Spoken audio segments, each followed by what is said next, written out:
পাগলা মসজিদ। সুপ্রিয় দর্শক, আসসালামু আলাইকুম। আমরা আজকে চলে এসেছি কিশোরগঞ্জ জেলা সদর হারুয়া এলাকায় অবস্থিত পাগলা মসজিদ প্রান্তরে। এই সেই ঐতিহাসিক পাগলা মসজিদ, যাকে ঘিরে রয়েছে নানান ইতিহাস, নানান গল্প। আজকে আমি আপনাদের ঘুরে ঘুরে মসজিদের ভিতর ও বাহিরের অনেক কিছুই দেখাব। তাই স্ক্রিপ্ট না করে সম্পূর্ণ ভিডিওটি দেখার আমন্ত্রণ রইল। প্রাচীন ও আধুনিক স্থাপত্যের বিখ্যাত নানা দর্শনীয় স্থান রয়েছে কিশোরগঞ্জে। শহরের পশ্চিমে নরসুন্দা নদীর তীরে অবস্থিত প্রায় ২৫ বছরের পুরনো ঐতিহাসিক এই পাগলা মসজিদ। এর ইমরাত খুবই সুন্দর এবং নির্মাণশৈলীও বেশ চমৎকার। ৩ তলা বিশিষ্ট পাগলা মসজিদের ছাদে ৩টি বড় গম্বুজ এবং ৫ তলা ভবনের সমান একটি মিনার বহু দূর থেকে সহজেই দৃষ্টি কাড়ে। জনশ্রুতি আছে, কিশোরগঞ্জের ঐতিহাসিক হরবতনগর জমিদার বাড়ির ঈসা খানের বংশধর দেওয়ান জিলকদর খান ওরফে জিল কদর পাগলা সাহেব নামক একজন আধ্যাত্মিক ব্যক্তি নরসুন্দা নদীর তীরে বসে নামাজ পড়তেন। পরবর্তীতে স্থানটিতে মসজিদটি নির্মিত হয়। জিল কদর পাগলার নামানুসারে মসজিদটি পাগলা মসজিদ হিসেবে পরিচিতি পায়। সূত্র উইকিপিডিয়া। অনেকে আবার বলেন, পাগলা সাহেব খরস্রোতা নরসুন্দা নদীর মধ্যস্থলে মাদুর পেতে ভেসে এসে বর্তমান মসজিদের কাছে স্থিত হন এবং তাকে ঘিরে আশেপাশে অনেক ভক্তকুল সমবেত হন। তার ইবাদত বন্দেগীর জন্য দেওয়ান পরিবারের পক্ষ থেকে পাগলা সাহেবের নিজের পছন্দের স্থান নরসুন্দা নদীর মাঝখানে টিলার ওপর একটি টিনের ঘর তৈরি করে দেওয়া হয়। ওই ঘরটি পরবর্তীতে পাগলা মসজিদ হিসেবে পরিচিতি লাভ করে। আধুনিক স্থাপত্যশৈলীতে নির্মিত এই মসজিদটির বর্তমান জমির পরিমাণ ৩ একর ৮৮ শতাংশ, যা নির্মাণকালে ছিল কেবল ১০ শতাংশ জমির ওপর। পাগলা মসজিদটি শুধু ইসলাম ধর্মাবলম্বীর কাছে নয়, বৃহত্তর ময়মনসিংহ ও এর আশেপাশের অঞ্চলে সব ধর্মাবলম্বীর কাছে অত্যন্ত পবিত্র ধর্মীয় স্থান হিসেবে পরিগণিত। এই মসজিদে মানত কিংবা দান খয়রাত করলে মনোবাসনা পূর্ণ হয়, এমন বিশ্বাস থেকে বিভিন্ন বয়সী হিন্দু মুসলিম সহ নানা ধর্মবর্ণের নারী পুরুষ মানত নিয়ে এখানে আসেন। বিশেষ করে প্রতি শুক্রবার এ মসজিদে মানত নিয়ে আসা বিভিন্ন বয়সী নারী পুরুষের ঢল নেমে আসে। সাধারণ মানুষ এমন বিশ্বাসের আলোকে পাগলা মসজিদে প্রচুর দান খয়রাত করে থাকেন। নগদ টাকা পয়সা, স্বর্ণ ও রূপার অলঙ্কারের পাশাপাশি গরু, ছাগল, হাঁস মুরগি দান করেন। অধিক দান খয়রাতের কারণে পাগলা মসজিদ ইতিমধ্যেই দেশের অন্যতম আয়কারী ধর্মীয় প্রতিষ্ঠান হিসেবে স্বীকৃতি লাভ করেছে। জানা যায়, সাধারণত প্রতি ৪ মাস পর পর মসজিদের দানবাক্স খোলা হয়। প্রতিবার দানবাক্স খোলার পর কোটি কোটি টাকা পাওয়া যায়।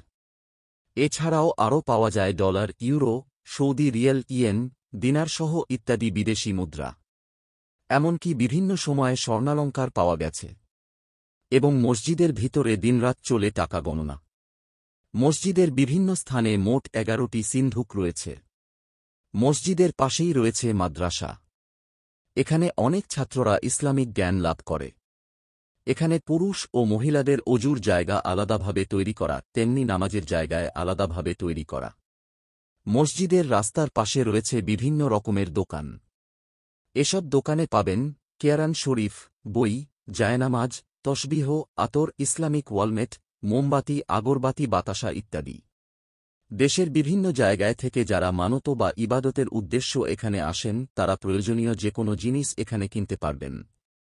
মসজিদের এই পাশটায় যে ঘরটি দেখতে পাচ্ছেন, তাতে মানতের বিভিন্ন ধরনের হাঁস, মুরগি, গরু, ছাগল, কবুতর, ফলফলান্তি, কোরআন শরীফ, আগরবাতি, মোমবাতি, বাতাসা ইত্যাদি জমা রাখা হয়। আর এই পাশের ঘরটিতে অনেক মহিলারা ভাত, খিচুড়ি, বিরিয়ানি, মিষ্টি, জিলাপি ইত্যাদি নিয়ে আসলে এখানটায় জমা রাখা হয়। আর যাদের পরিবারের নতুন সন্তান আসে, তাদেরকে এখানে মুখে তুলে ভাত অথবা মিষ্টি দায়িত্বপ্রাপ্ত হুজুরের হাতে খাওয়ানো হয়।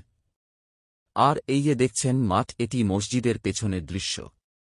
এখানটায় যারা দেশের দূর দূরান্তর থেকে ছুটে আসেন, তাদের জন্য এখানে গাড়ি রাখার সুব্যবস্থা রয়েছে। আজ শুক্রবার, জুম্মার দিন। দেখেন এখানে কত গাড়ি পার্কিং করা আছে। তাছাড়া রাস্তার ব্রিজের ওই পার হচ্ছে গাইটাল এলাকা। দেখতেই পাচ্ছেন রাস্তার এ মাথা থেকে ওই মাথা পর্যন্ত শুধু auto, CNG, private car, micro bus, motor cycle রাখা আছে। আর রাস্তার এপাশ হচ্ছে হারুয়া এলাকা, এখানেও ঠিক সেইম অবস্থা। আর মসজিদের সীমানার বাহিরে অর্থাৎ মসজিদের ঠিক পিছনটায় রয়েছে মসজিদের নিজস্ব কবরস্থান। আশপাশের এলাকার কেউ মৃত্যুবরণ করলে তাদেরকে এখানেই শায়িত করা হয়। জানা গেছে এই মসজিদের আয়ের একটা অংশ আশেপাশের অন্যান্য মসজিদ, মাদ্রাসা, এতিমখানাসহ বিভিন্ন উন্নয়ন ও সেবামূলক খাতে ব্যয় করা হয়। এছাড়া ২০০২ সালে মসজিদের পাশে একটি হাফেজিয়া মাদ্রাসা প্রতিষ্ঠা করা হয়েছে। ক্যান্সার, কিডনি রোগে আক্রান্ত দরিদ্র ব্যক্তিদেরও এই তহবিল থেকে সাহায্য দেওয়া হয়। বর্তমানে লেকসিটি প্রকল্পের আওতায় পাগলা মসজিদের পাশ দিয়ে বয়ে যাওয়া নরসুন্দা নদী খনন, দৃষ্টিনন্দন সেতু নির্মাণ, মসজিদের শোভাবর্ধন এবং রঙিন আলোকসজ্জার জন্য দিনে ও রাতে মসজিদটি দেখতে চমৎকার লাগে। দেশের দূরদূরান্ত থেকে নানা শ্রেণী পেশার মানুষ মসজিদটি দেখতে ভিড় জমান। বিশেষত জুমার নামাজের সময় অত্যাধিক মানুষের সমাগমে মসজিদ পরিপূর্ণ হয়ে যায়। আজ শুক্রবার জুম্মা নামাজ একটু পরেই শুরু হবে। দেখেন দর্শক, মসজিদের মাঠ, রাস্তা এপাশ ওপাশ শুধু মানুষ আর মানুষ।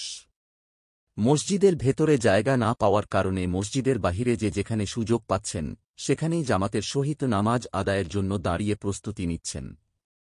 বিশেষ করে জুম্মার দিন পুরুষ, মহিলা, শিশু সব বয়সের মানুষের জন্য হয়ে ওঠে এটি একটি বিশেষ স্থান। এটি হচ্ছে পুরুষদের অজুখানার জায়গা ও টয়লেট।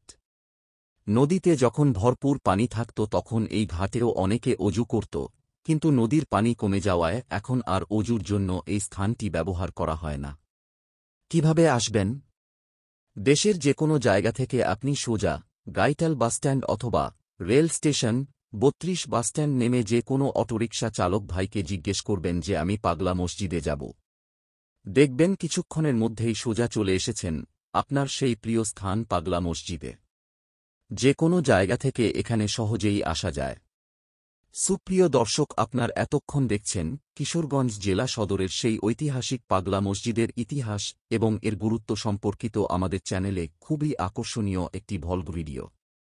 যারা যারা এখনও এই স্থানটিতে আসেননি তাঁরা আর দেরি না করে আপনার মনের নেক বাসনা বা মানত নিয়ে আজই চলে আসুন। বর্তমানে আপনি অনলাইন ডোনেশন দিতে পারবেন। গত ৪ জুলাই জেলা প্রশাসক জনাবা ফৌজিয়া খান ওয়েবসাইটটি উদ্বোধন করেন। আমাদের চ্যানেলে নতুন হয়ে থাকলে সাবস্ক্রাইব করে পাশে থাকার আহ্বান জানাচ্ছি এবং ভিডিওটি অন্যদের মাঝে শেয়ার করে দেওয়ার জন্য রিকোয়েস্টও করছি। আর যে যেখান থেকে আমাদের ভিডিওটি দেখছেন সবাইকে এক আকাশ ভালোবাসা ও অভিনন্দন।